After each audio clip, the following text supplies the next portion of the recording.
this video, we'll explore the architecture of Docker and understand how the client, daemon, images, containers, volumes, networks, and registry all fit together. Here is the complete Docker architecture diagram. Docker follows a client-server model where the CLI sends commands to the daemon, which manages all the underlying resources. The Docker client is the CLI tool you use to interact with Docker.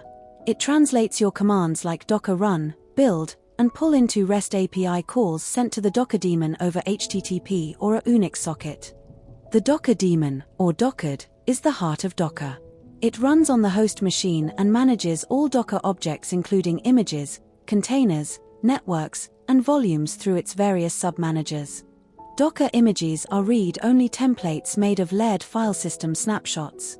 The image manager handles building from Dockerfiles, tagging versions, and caching layers for faster subsequent builds. Containers are running instances of images with a thin read-write layer on top.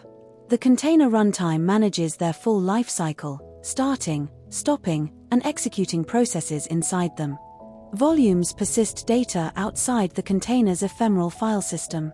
Named volumes and bind mounts survive container restarts and removals, making them essential for stateful services like databases. Docker networks enable secure communication between containers. Bridge networks provide isolation on a single host, while overlay networks connect containers across multiple machines in a swarm.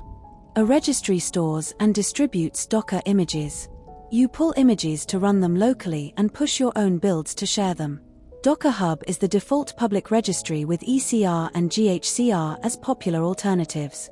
Dockerfiles define step-by-step instructions to build an image.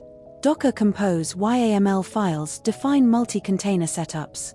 Both are configuration files that feed into the Docker build and run workflows. Thanks for watching this Docker architecture walkthrough. Subscribe to SRK Masterstack for more DevOps content.